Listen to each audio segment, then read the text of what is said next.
Cancel culture is exactly 300,000 years old for a very simple reason. Before we called it getting cancelled, we called it exile. And for 99.9% of human history, exile was a literal death sentence. If your ancient tribe decided you were no longer acceptable, you were cast out into the wilderness alone. You had no shelter, no protection, and no access to the group's food. You starved or you were eaten, period. But here is what you probably don't know, and it is the secret to why modern life feels so exhausting. Your brain still thinks exile is happening to you right now. In fact, evolutionary psychologists have discovered that your brain actually contains a dedicated, highly sensitive internal radar system built specifically to measure your social status and warn you if you're about to be cancelled. And the modern internet, it is completely short-circuiting this ancient hardware. By the end of this video, you are going to understand the exact biological reason why a viral hate tweet triggers the exact same physical reaction as a broken bone. You will see why human beings are biologically incapable of ignoring gossip. And you will realize that the panic you feel when strangers judge you on the internet isn't a personality flaw. It is a deeply ingrained, million-year-old survival program trying to save your life in a world that no longer exists. Let's start with the physical reality of the modern world. Imagine you post something online, a joke, an opinion, a picture, you close your phone, you go about your day. A few hours later, you look down and you see notifications, but not the good kind. Strangers are misinterpreting your post, the replies are angry, the quote tweets are mocking you. It's starting to go viral. What happens to your body in that exact moment? Your palms start to sweat, your stomach drops, you feel a wave of nausea, your chest gets tight, and your heart rate spikes. You might feel dizzy or completely paralyzed, unable to look away from the glowing screen. Logically, this makes absolutely no sense. You are sitting safely in your bedroom, you have food in your fridge, the people yelling at you are anonymous avatars living thousands of miles away. They cannot physically touch you, they cannot take your food, they have zero impact on your actual physical survival. So why does it feel like you are being physically attacked? For decades, we treated hurt feelings and social anxiety as purely psychological issues. We told people to just log off or grow thicker skin or stop caring what other people think. But science has proven that growing thicker skin is biologically impossible. In 2003, a neuroscientist at UCLA named Dr. Naomi Eisenberger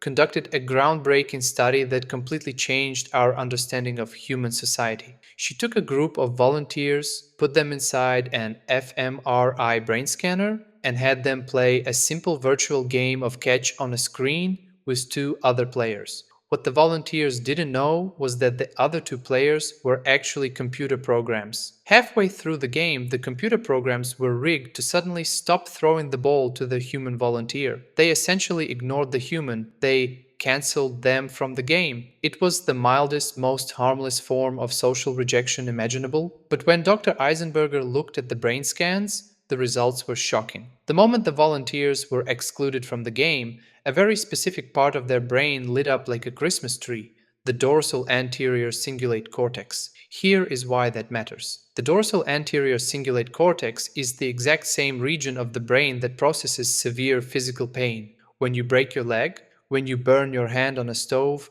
or when you are socially rejected, your brain runs it through the exact same neural circuitry. Your body literally does not know the difference between a physical injury and a ruined reputation.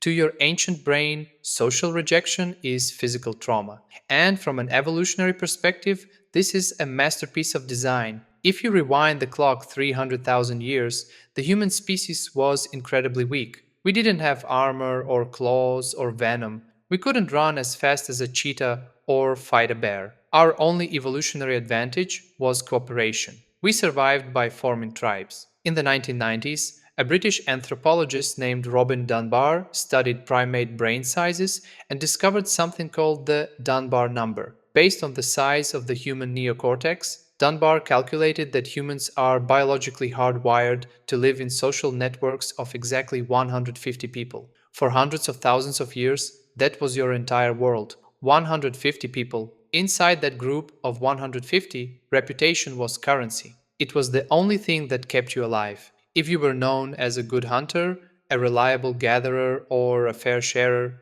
the tribe fed you when you were sick. They protected your children. But if you were a freeloader, if you stole extra meat, or endangered the group, or broke the social rules, the tribe had to deal with you. Dr. Christopher Baum, an evolutionary anthropologist who spent years studying modern hunter gatherer societies, documented exactly how ancient humans dealt with problematic people. And it was a highly structured, ruthless process. It started with gossip. Today, we view gossip as a toxic high school behavior. But in the Pleistocene era, gossip was a highly advanced, life saving data transfer system. It was how the tribe tracked who was contributing and who was a threat. If you started acting selfishly, people would whisper around the campfire. If you didn't correct your behavior, the gossip escalated to public ridicule. The tribe would openly mock you to shame you back into line. If you still didn't listen, it moved to ostracism. People would physically turn their backs on you.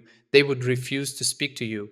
They would stop sharing their fire. And the final step, execution or exile. They chased you out into the dark. This was the original cancel culture. It wasn't a game. It was a rigorous immune system designed to protect the tribe from sociopaths. Because the stakes were so incredibly high, evolution had to invent a way to make sure you were utterly terrified of breaking the rules. Enter the sociometer. In 1995, psychologist Mark Leary proposed the sociometer theory. He argued that human self esteem isn't actually about how much you like yourself. Self esteem is a biological gauge, a dashboard dial inside your head, constantly measuring your level of acceptance within the tribe. When your status in the tribe drops, your self esteem plummets, triggering intense psychological and physical pain. That pain is an alarm bell screaming, fix your reputation immediately or you are going to die. For 300,000 years, this system worked perfectly. The alarm only went off if you actually angered the 150 people who kept you alive. Then, a decade ago, we invented social media, and we took a biological system calibrated for 150 people and we hardwired it to 8 billion. This is the ultimate evolutionary mismatch. When you post a video online and get 10 negative comments from strangers, your logical brain knows they are just random people in another country. But your ancient hardware does not. Your amygdala cannot comprehend the concept of the internet. It cannot comprehend an audience of 8 billion.